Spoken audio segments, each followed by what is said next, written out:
Di bulu tangkis, kalian jangan salah. Di bulu tangkis ini, lu sepersekian detik harus udah bisa prediksi bola akan kemana.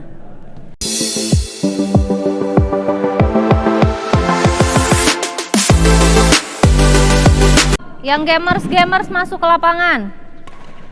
Kensi, Cardo. Tino mah main Epep. Enggak, yang pernah main PUBG, Kensi PUBG-nya keren. Mobile Legend bisa, FF, Free Fire. Saya mau nanya ke kalian. Sini. Game? Tunggu, saya mau nanya ke Cardo. Cardo, ngana main game apa? Mobile Legend. Free Fire. Kebiasaan di gamers itu satu jagoan dia punya, awas Kensi jangan situ. Satu jagoan punya keahlian sendiri-sendiri atau setiap jagoan sama keahliannya? Coba sini Kensi. Mama mau tanya. Yang benar jawabannya satu jagoan jam. Kalau di gamers Mobile Legend atau apapun itu, kalau saya kan cuma tahu kalau misalkan di PUBG itu senjata ya. Senjata UMP, saya tahu yang paling saya senang M4. Setiap senjata punya keahlian masing-masing, bener nggak? Kalau UMP itu jarak dekat. Kalau jarak jauh saya senengnya kalau nggak pakai M4 ya sniper. Enggak sih, saya senengnya dari box. Ya itu. Airdrop. Nah, ibaratnya kalian tahu pertanyaan Kensi? Pakai sepatunya. Artinya setiap musuh itu punya kelebihan masing-masing.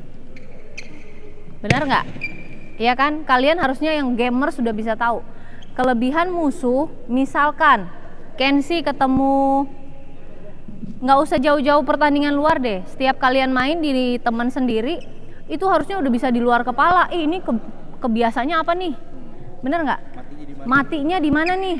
Oh, kalau ini si UMP atau ini si M4, kalau kira-kira saya angkat, biasanya mereka ngecop atau smash. Ada biasanya variasi, tapi dominannya apa nih? Nah, itu lu harus bisa belajar. Pas pertandingan ketemu orang yang belum pernah ketemu, 5 poin pertama saya bilang kan, paling banyak 5 poin pertama lu harus sudah bisa nebak dia senengnya apa. Keisha, lu gua tanya, ini paling kerekam banget. Oke, sini Ngana. Ngana ada kalah di pertandingan terakhir, kelebihan Ngana musuh apa? Apa? Bukan masalah power. Keahlian dia kayak tembakan. Kalau misalkan M4 atau UMP tembakannya beruntun misalnya.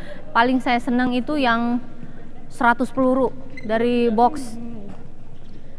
Senjata Rainbow itu gue paling seneng. Jadi saya tuh paling seneng pegang senjata itu. Jadi nah, ngana musuh di pertandingan terakhir doyannya nyemes. Bener nggak?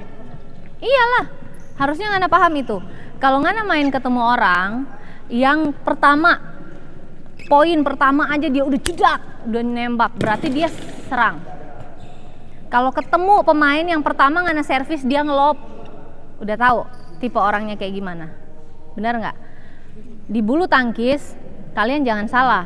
Di bulu tangkis ini lu sepersekian detik harus udah bisa prediksi bola akan kemana. Nggak mungkin dong Mamski, emang kita pesulap. Makanya kalian kan tiap hari nih main bulu tangkis, satu titik di sana mereka cuma bisa ngasih antara depan, samping, belakang. Alam bawah sadar mereka, kita juga, kita tuh seneng bola begini. Kalau saya dulu paling seneng, pasti teman-teman saya di luar sana udah tahu. Subscriber saya udah tahu. Saya biasanya suka main flashing, main net. Bener nggak? Setiap orang punya keahlian. Jadi lu kalau udah masuk ngelawan siapapun, 5 poin pertama lu harus udah tahu. Oh, ini tipenya kayak gimana? Ngerti nggak? Jadi udah, kalian misalnya main double apa single? Kalian ngasih nih, misalkan nih ya, servis tak. Kalian servis tinggi, sepersekian detik, lu tuh harus sudah mikir gini. Kalau dia ngecop, gue bakalan ngapain nih bola. Kalau dia nyemes, gue apain nih bola. Kalau dia ngelop, gue apain nih bola. Susah nggak? Iya, tapi harus lu pelajarin itu. Dengan hitungan detik lu harus harus ditangkap semua. Bukan spekulasi atau bukan apa ya, bukan ngasal. Emang lu udah harus kuasain itu teknik itu. Teknik itu sebenarnya lu udah tahu, cuman lu nggak sadar aja. Diasah lagi sekarang. Misalnya lu servis, tak, kalau dia nyemes gue kasih kemana nih. Makanya kan biasanya orang tuh tekniknya tinggi, semes tajam dia bisa tipis ngembaliin. Bukan dia yang keren, tapi dia udah planning. Kalau bakalan disemes di sini, gue bakalan silang nih. Jadi silangnya makin jadi, bener nggak? Biasanya yang keren-keren itu mereka tuh udah bisa, otak mereka tuh mereka pakai banget. Main otak namanya. Jadi kalau misalkan dia chop lurus, gue kembaliin silang, awas Kardo.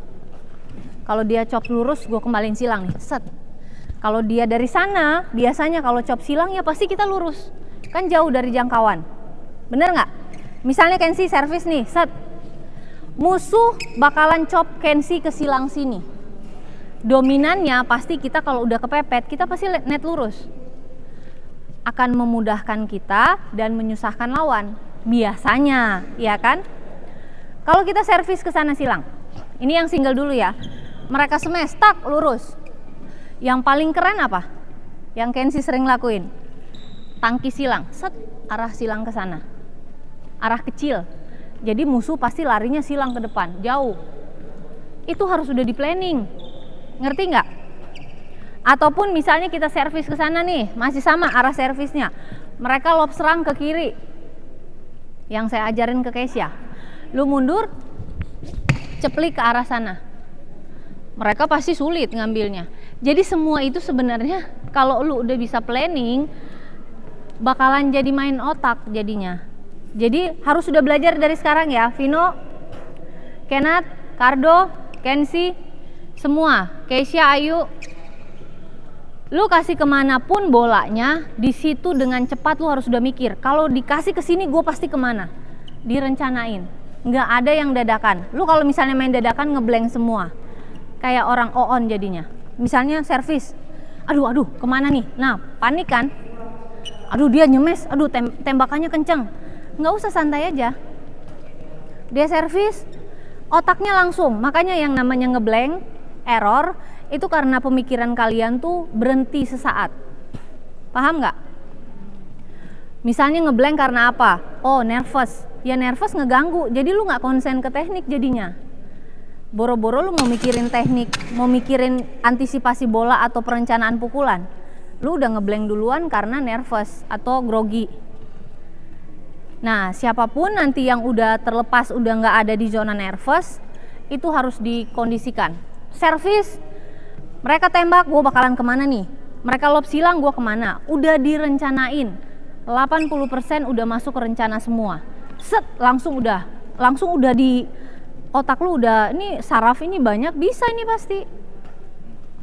Saraf lu di otak nih banyak banget. Yang zaman berapa belas tahun ke belakang aja lu masih ingat. Berapa tahun ke belakang lu masih ingat. Apalagi yang cuman hitungan, ya elah, 5 poin, dia pasti kesini nih, gue kesini. Bisa. Orang nggak ada yang istimewa, tapi orang biasanya yang istimewa tuh mereka otaknya jalan. Paham nggak? Jadi saya minta itu ya, mulai sekarang yang kecil-kecil juga harus sudah paham. Bukan orang istimewa atau mereka punya keahlian, biasanya mereka itu punya waktu akan lebih banyak mainin bola ketika mereka udah tahu bakalan kemana. Ngerti nggak? Saya pemain skenan depan, set. Karena saya pengen, udahlah orang mau main gua kasih depan aja, udah direncanain. Jadi gua ada waktu tuh buat nyeken. Tapi coba kalau lu dadakan, waktu mau nyekennya gimana? Mukul aja boro-boro, mau mukul cepet. Karena dadakan kan? Paham nggak Kensi? Benar? Paham? Jadi otak harus udah belajar kerja. Jangan cuma tangan sama kaki. Lu latih tangan sama kaki bertahun-tahun, tapi kalau otak lu cuman biasa-biasa aja, sama aja bohong. Paham nggak? Otak nomor 1 sebenarnya tuh. Ya, kayak saya kan udah kayak jam-jam nih. Karena otaknya dulu udah diasah banget, jadi walaupun kita nggak latihan, masih bekerja. Selain otot sama kaki yang ngebantu, otak tuh jalan. udah biasa ngelatih. Oh ini bola kemana, bola kemana. Jadi saya ketemu kalian yang setiap hari latihan pagi siang malam, walaupun saya nggak latihan tetap masih ada karena otaknya ini yang bekerja. Otak nyuruh tangan ngenet ya langsung ngenet. Otak bilang lu akrobat, ya bisa semua. Paham nggak? Kumpulin bola.